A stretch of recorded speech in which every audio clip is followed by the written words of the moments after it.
Bueno, a ver, sobre lo de García Luna, digamos, si nosotros nos esperáramos a que estos cuates, los señores de la guerra y del narcotráfico, nos explicaran cómo funcionan esos acuerdos, ¿no? En lo oscurito, pues no tendríamos básicamente ninguna información sobre la operatividad del narcotráfico. Por eso es que inclusive dentro del ámbito de la investigación de estos temas, pues básicamente lo que se ha hecho es tratar de analizar el comportamiento de los cárteles.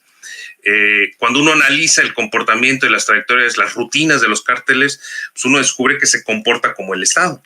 Es decir, que es monopólico, que, o sea, nunca cohabitan dos organizaciones criminales de manera pacífica en un territorio, es territorial. De hecho, un elemento central del narcotráfico mexicano es que ocupa territorios, es coercitivo, ¿no? El tema de la extorsión, del asesinato de periodistas, etcétera, etcétera, y es un actor que busca legitimidad para sí mismo, como hace, pues, básicamente cualquier entidad política, ¿no? Y esos mensajes son a través de violencia, como tú dices también. O sea, hay mucho mensaje de violencia, pero también hay otras modalidades de comunicación con el público, ¿no? O sea, desde los blogs, las narcomantas, etcétera, etcétera. Entonces, yo creo que es a partir de ese seguimiento de las rutinas de los cárteles que uno puede, pues, llegar a esas conclusiones. Pues, o sea, si se comporta como el Estado, si no imita esos atributos que en teoría son exclusivos de los actores políticos, pues es porque evidentemente está enquistado en las estructuras políticas del país. Ahora, ¿cómo funcionan ya, digamos, esos entretejes internos? Sí, o sea, me parece que sí sería importante. Ya se ha hecho, ya hay algunos esfuerzos. Ahí está el texto del compañero periodista Francisco Cruz de García Luna, pero es muy difícil porque básicamente las instancias fundamentales digamos, de cualquier actividad delictiva, pero especialmente de narcotráfico, pues discurren en la más férrea clandestinidad. Es decir, nosotros no tenemos acceso a esos momentos y hay pactos mafiosos entre los actores para que no se divulguen. Entonces, pero lo que sí sabemos es eso, ¿no? O sea, había un pacto nacional, como tú bien señalas, con el crimen organizado. Está ampliamente documentado que detrás del ejército estaba siempre el cártel de Sinaloa o Jalisco Nueva Generación en los años de Felipe Calderón. Y también tenemos muy claro que en el presente las organizaciones están más bien apostando a una modalidad de organización, si tú quieres, un poco más horizontal, ¿no? Menos vertical, estableciendo más bien acuerdos o pactos a nivel local, estatal o municipal, lo cual pues evidentemente es un avance. Pero lo cierto es que, como ya te decía, van a haber reacomodos. O sea, las organizaciones criminales, insisto, dejaron el territorio sembrado de organizaciones criminales y de cárteles del narcotráfico. O sea, no desaparecen así por decreto, por buena voluntad, ¿sí? Claro. Ha sido un proceso larguísimo de muchos años para la conformación de esas organizaciones y por consiguiente el proceso para conseguir desterrar a esas organizaciones, sobre todo del ámbito de la vida pública y de la política de nuestro país, pues va a ser igualmente un proceso infelizmente largo, ¿no? Ahora, yo creo que esto tiene que estar definitivamente plantado en el plan nacional, en el plan de gobierno de la próxima presidenta, porque, pues, recuerdo que lo llegamos a plantear alguna vez aquí en tu programa, ¿no? Lo cierto es que, digamos, los índices de violencia siguen altos, la inseguridad sigue siendo un problema fundamental, y lo que nosotros vimos, por ejemplo, en otros países, en el sur, sobre todo, es que muchos de estos gobiernos progresistas llegaban, digamos, conquistaron el poder político a partir de dos propuestas esenciales, ¿no? O sea, erradicación de la corrupción y erradicación de la violencia e inseguridad. Pues somos el continente más inseguro. O sea, de las 50 ciudades más violentas del mundo, creo que 49 están en América Latina. O sea, es una cosa así absurda, ¿no? Entonces, aquí ya hemos advertido que, bueno, si los gobiernos de la 4T no conseguimos combatir exitosamente esos dos flagelos, la corrupción, vamos en muy buen camino, ¿no? Yo arguiría, pero en materia de violencia e inseguridad no es tan exitosa esa agenda por las razones que ya hemos esgrimido, pero esos votos pueden emigrar a la extrema derecha, ¿no? Como pasó, sí, digamos, en Brasil, O si tú quieres, de manera diferente en Argentina, ya no era el problema de la violencia e inseguridad, ahí el problema de la inflación y la devaluación de la moneda.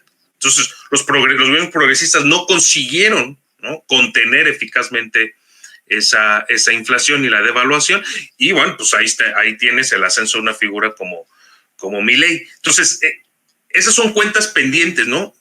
Y es en esas cuentas pendientes, si tú quieres, es donde se infiltra la derecha, ¿sí?, y sus medios de comunicación para envenenar a la opinión pública, ¿no?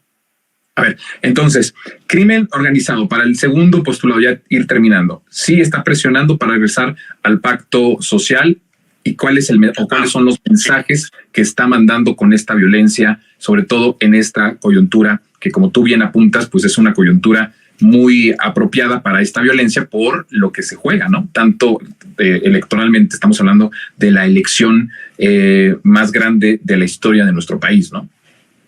Claro, bueno, lo que pasa es que la guerra muchas veces es justamente por conseguir el monopolio de la protección del Estado, ¿sí? Entonces, los cárteles evidentemente lanzan esos mensajes, ¿no?, a través de la violencia, porque evidentemente hay una intención de ganar, ¿no?, esa protección del Estado, ganarle a sus rivales, adversarios, esa protección monopólica del Estado Nacional.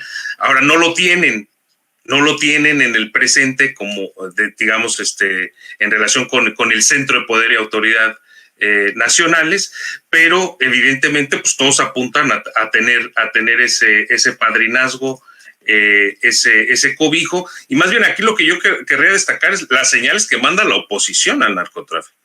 Uno dice, oye, las señales que manda el narcotráfico para pues, recuperar terreno, recuperar los espacios que tradicionalmente ocupó en el régimen, en los gobiernos del pasado.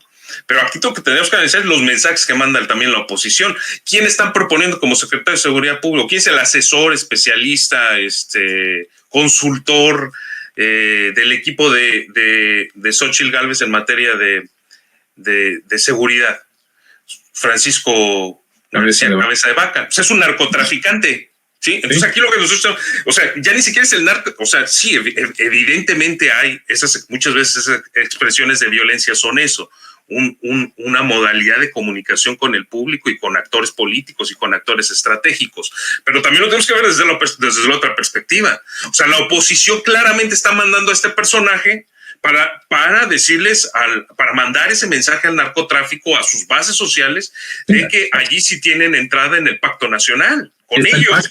Claro. Sí, o sea, está clarísimo. Por eso siempre vas a ver en el panismo, sobre todo, narcotraficantes, digamos, al frente del, digamos, capitaneando o encabezando la seguridad, ¿no? Pues de ese bloque, ¿no? Que conocemos más o menos genéricamente como el bloque conservador.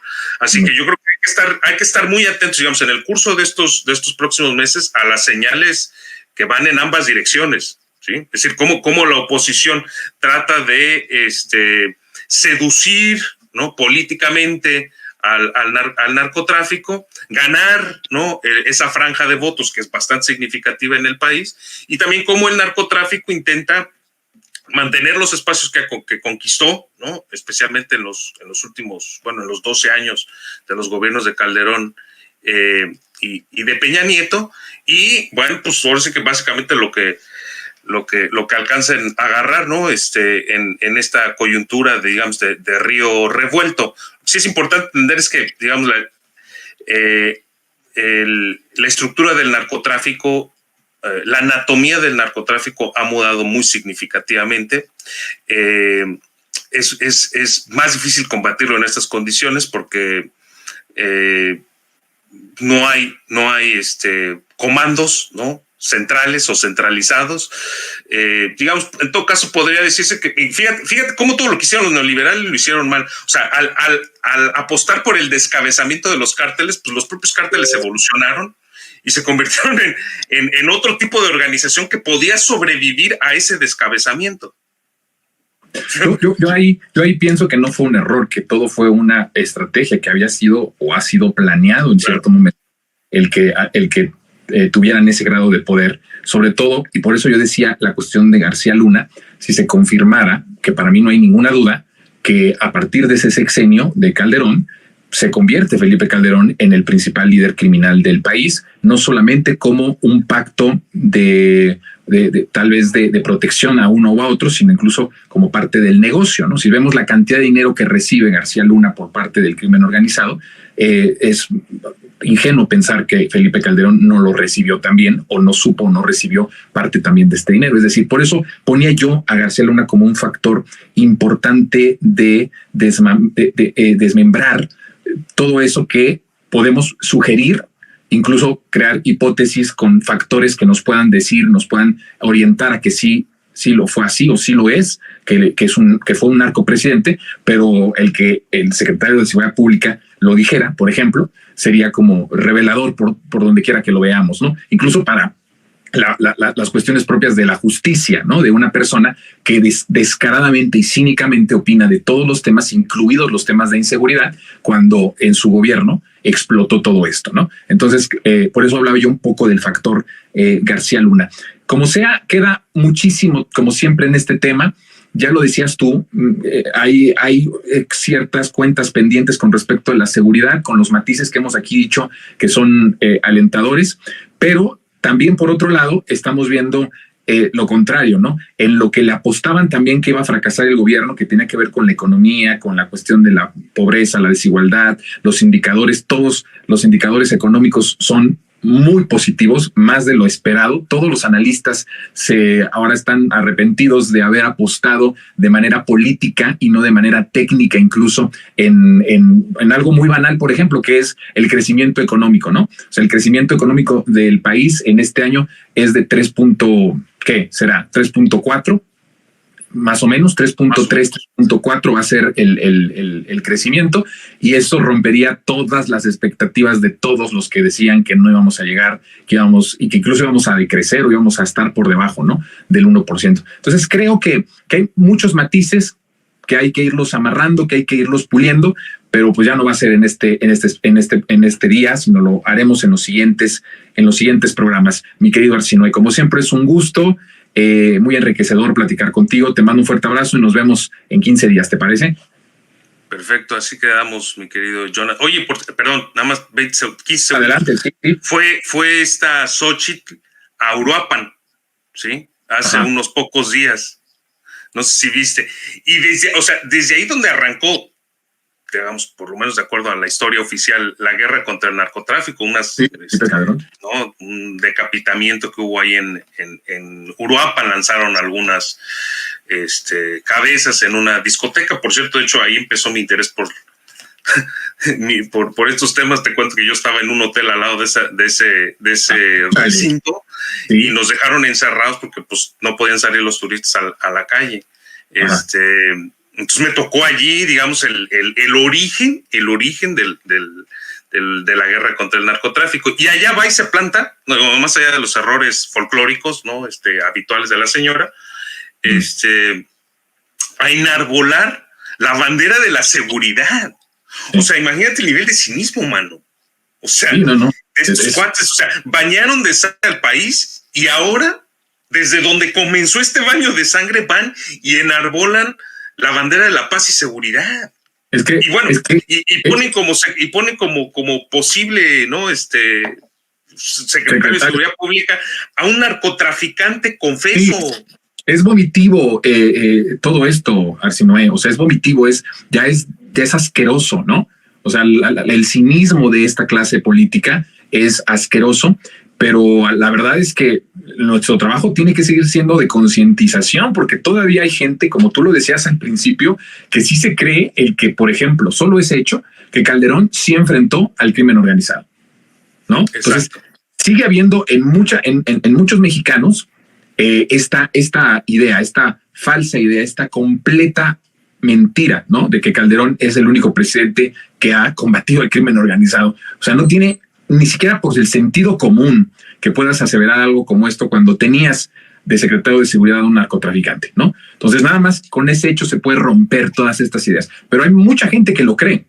Entonces, creo que sí sigue siendo el trabajo de informar y de concientizar para justamente lograr la apuesta de lo que tú estás proponiendo, que no lo había escuchado yo antes, ¿eh? Todo el mundo celebraba el 30%, el 35%, pero desde que tú pusiste el 50% como un factor así de con 50 aseguramos todo, no solamente la presidencia, sino el plan C, pues me parece que no es descabellado y creo que hacia eso tendríamos que transitar y ojalá y que esas sean las miras de la campaña de Claudia Sheinbaum de poder lograr ese 50. Yo creo que Claudia está apostando por algo de lo que a lo mejor ya te escuchó, porque sinceramente creo que como hizo su precampaña y como va a armar la campaña, yo creo que va en función de eso, de arrasar con mucho más del 30 y tantos % que hoy tiene. Y ya lo veremos, va a ser una disputa por el país muy intensa. No es solo la elección electoral, la elección para cargos de elección popular más grande de la historia, sino es la disputa por el país. Y tenemos que ir por la disputa en lo que tú decías, en los municipios, en las alcaldías, en todos esos lados en donde no ha llegado la transformación y en donde se lleva décadas y décadas de un gobierno paralelo entre el crimen organizado y las instituciones formales o el Estado formal constitucional. Me parece que es importante esta misión, esta meta. Te agradezco mucho, mi querido Arsinoe. Nos vemos en 15 días. Al contrario, muchas gracias, mi querido Jonathan. Y si la consigna es esa, mano, más de 50 puntos para tener ese colchón de legitimidad. O sea, imagínate con un gobierno de Trump en Estados Unidos y de Claudia acá en México, por lo menos al interior de tus fronteras nacionales, tiene que haber mucha legitimidad y estabilidad política para poder enfrentar un escenario tan adverso como ese que, pues, infelizmente, inminentemente parece que se avecina. Pero, en fin, muchas gracias por la oportunidad y nos vemos en 15 días, mano. Nos vemos en 15 días. Te mando un fuerte abrazo. Abrazo. Arsinoe Orihuela, como siempre, mucho gusto.